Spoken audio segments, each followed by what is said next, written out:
उत्तर प्रदेश के सबसे रसूखदार सियासी घराने की एक ऐसी कहानी जो किसी बॉलीवुड फिल्म की स्क्रिप्ट से कम नहीं। एक ऐसी लव स्टोरी जिसकी शुरुआत 10वीं क्लास की मासूमियत और एक बर्थडे पार्टी से हुई थी, जिसका जश्न सैफई के शाही पंडालों में मनाया गया था।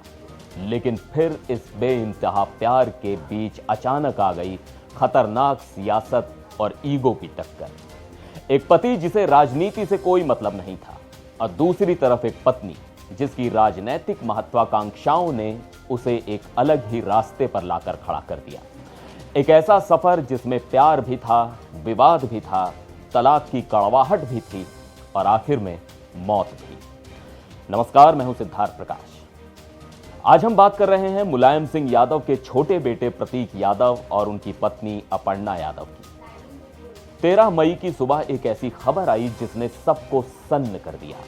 मात्र 38 साल की उम्र में प्रतीक यादव हमारे बीच नहीं रहे, लेकिन आज हम उनकी मौत से ज्यादा उनकी उस प्रेम कहानी और अनबन के इनसाइड ट्रैक पर बात करेंगे जिसने इस परिवार को अंदर तक झकझोर कर रख दिया था। इस पूरी कहानी की जड़ें आज से 25 साल पीछे जाती हैं। बात साल 2001 की है। प्रतीक यादव और अपर्णा बिष्ट दोनों ही उस वक्त बहुत छोटे थे। अपर्णा तब 10वीं क्लास में पढ़ाई कर रही थी। प्रतीक अपनी मां साधना गुप्ता की बर्थडे पार्टी में मौजूद थे और उसी पार्टी में एक कॉमन फ्रेंड के जरिए इन दोनों की पहली मुलाकात हुई। उस वक्त के दौर को याद करें तो ये वो समय था जब प्यार की शुरुआत इंस्टाग्राम डीएम या व्हाट्सएप पर नहीं बल्कि ईमेल और छुप छुप कर होने वाली फोन कॉल से हुआ करती थी। इन दोनों के बीच भी बातों का सिलसिला ऐसे ही शुरू हुआ। आपको जानकर हैरानी होगी कि अपर्णा को काफी लंबे समय तक इस बात का बिल्कुल भी अंदाजा नहीं था कि प्रतीक किस परिवार से आते हैं और उनका बैकग्राउंड कितना बड़ा है। एक बहुत ही दिलचस्प और क्यूट किस्सा है जिसे अपर्णा ने खुद एक बार शेयर किया था। एक दिन बातों ही बातों में प्रतीक ने अपर्णा से कहा कि पता है, मेरे पापा मुख्यमंत्री हैं। इस पर अपर्णा ने भी बिल्कुल जेनजी वाले सैवेज अंदाज में पलटकर मजाकिया लहजे में जवाब दिया, तो क्या हुआ, मेरे पापा तो प्रधानमंत्री। इसी मासूम सी बातचीत से शुरू हुआ यह रिश्ता वक्त के साथ साथ एक गहरे प्यार में तब्दील होता चला गया और दोनों ने एक दूसरे के साथ पूरी जिंदगी बिताने का फैसला कर लिया। उनका ये रोमांस पूरे 8 साल तक चला। 8 साल की लंबी और खूबसूरत डेटिंग के बाद साल 2011 में दोनों ने शादी के बंधन में बंधने का बड़ा फैसला लिया। अब ये कोई आम शादी नहीं थी, बल्कि उत्तर प्रदेश की सबसे हाई प्रोफाइल और सबसे ज्यादा चर्चा में रहने वाली शाही शादियों में से एक थी। इस शादी का भव्य आयोजन यादव परिवार के पैतृक गांव सैफई में किया गया था।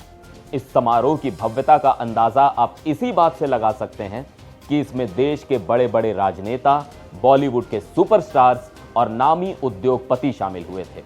सदी के महानायक अमिताभ बच्चन खुद इस शादी की शान बढ़ाने पहुंचे थे। शादी के बाद यह नया जोड़ा लखनऊ के हाई क्लास सोशल और पॉलिटिकल सर्कल का सबसे चमकता हुआ चेहरा बन गया। इस शादी से उनके घर 2 प्यारी बेटियों का जन्म भी हुआ। सब कुछ किसी फेरी टेल जैसा लग रहा था। शादी के कुछ सालों बाद तक सब कुछ बहुत ही परफेक्ट और एस्थेटिक लग रहा था, लेकिन धीरे धीरे दोनों की लाइफ ने अलग अलग ट्रैक पकड़ना शुरू कर दिया। अपर्णा यादव जहां पब्लिक लाइफ और पॉलिटिक्स में अपनी जगह बनाने के लिए संघर्ष कर रही थीं, वहीं प्रतीक ने खुद को चुनावी राजनीति और इन सब झमेलों से बिल्कुल दूर रखा। प्रतीक ने ब्रिटेन की मशहूर लीड्स यूनिवर्सिटी से अपना MBA पूरा किया था और वो पूरी तरह से अपने बिजनेस पर फोकस कर रहे थे। उन्होंने लखनऊ में द फिटनेस प्लैनेट और आयरन कोर फिट जैसे बेहद लग्जरी और हाई एंड जिम की एक पूरी चेन खड़ी कर दी थी। इसके अलावा वो रियल एस्टेट के एक बहुत बड़े बिजनेस को भी संभाल रहे थे। प्रतीक की लाइफस्टाइल बेहद रॉयल थी। उन्हें महंगी और लग्जरी कारों का बहुत शौक था। उनके गैराज में 5 करोड़ रुपए की कीमत वाली लैम्बोर्गिनी से लेकर रेंज रोवर जैसी शानदार गाड़ियां खड़ी रहती थी। इन सब के अलावा उन्हें जानवरों से बहुत गहरा लगाव था। वो जीव आश्रय नाम के एक NGO के जरिए सड़क पर घूमने वाले बेसहारा कुत्तों की मदद किया करते थे। दूसरी तरफ अपर्णा बिष्ट यादव ने भी कोई आम पढ़ाई नहीं की थी। उन्होंने मैनचेस्टर यूनिवर्सिटी से इंटरनेशनल रिलेशंस में मास्टर्स की डिग्री हासिल की थी और वो एक बहुत ही बेहतरीन ट्रेंड क्लासिकल सिंगर भी हैं। साल 2017 में अपर्णा ने समाजवादी पार्टी के टिकट पर लखनऊ कैंट सीट से विधानसभा चुनाव भी लड़ा था, लेकिन दुर्भाग्य से वो ये चुनाव हार गई। कहानी में असली ट्विस्ट आना तब शुरू हुआ जब राजनैतिक महत्वाकांक्षाओं ने घर की दहलीज पार कर ली। पारिवारिक सूत्रों की माने तो जनवरी 2022 का वो महीना यादव परिवार के लिए एक बहुत बड़े झटके की तरह आया। अपर्णा यादव ने अचानक समाजवादी पार्टी से बगावत करते हुए भारतीय जनता पार्टी का दामन थाम लिया। यह सिर्फ एक राजनीतिक फैसला नहीं था, बल्कि इसने घर के अंदर एक बड़े भूचाल को जन्म दे दिया। अपर्णा धीरे धीरे बीजेपी का एक बहुत ही प्रमुख और तेज तर्रार चेहरा बनती जा रही थी, और इसी का नतीजा था कि सितंबर 2024 में उन्हें उत्तर प्रदेश राज्य महिला आयोग का उपाध्यक्ष भी नियुक्त कर दिया गया। अब एक तरफ प्रतीक थे जो मुलायम सिंह यादव की समाजवादी विरासत से दिल से जुड़े हुए थे, और दूसरी तरफ अपर्णा थी जिनका रुतबा अब बीजेपी में लगातार बढ़ रहा था।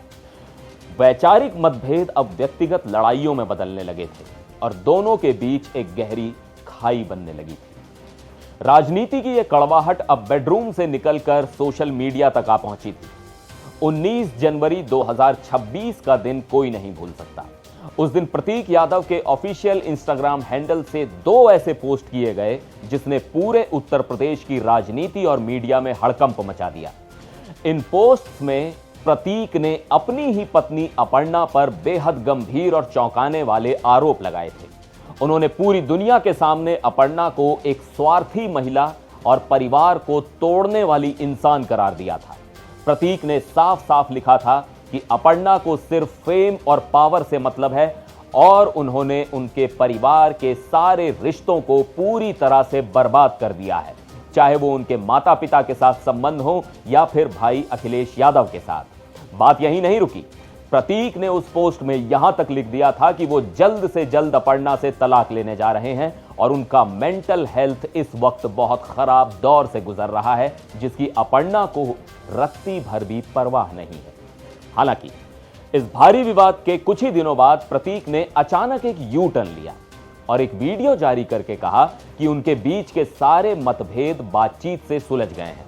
यादव परिवार की तरफ से यह दावा भी किया गया कि प्रतीक का सोशल मीडिया अकाउंट किसी ने हैक कर लिया था, लेकिन इस पूरी घटना ने दुनिया को यह तो बता ही दिया था कि इस रिश्ते के अंदर की सच्चाई कितनी ज्यादा टॉक्सिक हो चुकी थी। तलाक के उस भारी ड्रामे के बाद ऐसा लगने लगा था कि शायद दोनों ने अपने रिश्ते को एक और मौका देने का फैसला कर लिया है। मार्च 2026 में सब कुछ नॉर्मल दिखने लगा था। प्रतीक, अपर्णा और उनकी दोनों बेटियां एक साथ आइसलैंड के ट्रिप पर गए थे। 19 मार्च को अपर्णा ने अपने इंस्टाग्राम पर ब्लू लगून में अपनी बेटियों और प्रतीक के साथ चिल करते हुए बेहद खूबसूरत और खुशहाल तस्वीरें शेयर की थी। उन तस्वीरों में दिखने वाली स्माइल और वो पॉजिटिव वाइब्स देखकर कोई भी इस बात का अंदाजा नहीं लगा सकता था कि ये इस परिवार की एक साथ आखिरी पब्लिक अपीयरेंस होने वाली है। और फिर आया मई 2026 का महीना। पिछले कुछ वक्त से प्रतीक यादव की तबीयत ठीक नहीं चल रही थी। 30 अप्रैल 2026 को उन्हें पल्मोनरी एम्बोलिज्म यानी फेफड़ों की नसों में ब्लड क्लॉट जमने की वजह से लखनऊ के एक प्राइवेट अस्पताल में भर्ती कराया गया था। लेकिन हैरानी की बात यह रही कि वो बिना किसी फॉर्मल डिस्चार्ज के ही अस्पताल से अपने घर लौट आए थे। 13 मई 2026 की सुबह जो हुआ उसने सबको सन्न कर दिया। सुबह के लगभग 5:30 बज रहे थे। लखनऊ स्थित उनके घर में प्रतीक को उनके कमरे में पूरी तरह से अचेत अवस्था में पाया गया। उनके साले अमन सिंह बिष्ट उन्हें तुरंत आनन फानन में सिविल अस्पताल लेकर भागे, लेकिन तब तक बहुत देर हो चुकी थी। डॉक्टरों ने सुबह 5:55 पर उन्हें मृत घोषित कर दिया। पोस्टमार्टम रिपोर्ट में इस बात की पुष्टि हुई कि फेफड़ों में हुए भारी इंफेक्शन और खून के थक्कों की वजह से उन्हें एक मैसिव कार्डियक अरेस्ट आया था। लेकिन यह मौत इतनी सीधी नहीं लग रही है। प्रतीक की मौत के तुरंत बाद पुलिस ने एक्शन लेते हुए उनके कमरे को पूरी तरह से सील कर दिया और जांच के लिए उनका मोबाइल फोन भी अपने कब्जे में ले लिया। इस पूरे मामले पर अखिलेश यादव ने बेहद गहरा दुख जताते हुए एक बड़ा हिंट दिया है। उन्होंने संकेत दिया है कि शायद बिजनेस में हुए भारी घाटे और पारिवारिक मेंटल स्ट्रेस ने उनके भाई को अंदर ही अंदर पूरी तरह से तोड़ कर रख दिया था। और यहीं खत्म हो गई एक ऐसी कहानी जो कभी मासूम प्यार से शुरू हुई थी, लेकिन आखिर में राजनीति, विवाद, मानसिक तनाव और रहस्य के साए में डूब गई। अब सवाल यह है, क्या राजनीति और पावर किसी रिश्ते को भीतर से बदल देते हैं? क्या सार्वजनिक जीवन की महत्वाकांक्षाएं निजी जीवन पर भारी पड़ जाती हैं? और सबसे बड़ा सवाल, क्या प्रतीक यादव की मौत सिर्फ एक मेडिकल ट्रेजेडी थी या इसके पीछे तनाव और टूटते रिश्तों की लंबी कहानी छिपी थी? कमेंट करके अपनी राय जरूर बताइएगा। फिर मिलेंगे एक और वीडियो में। आप देखते रहिए एनडीटीवी इंडिया।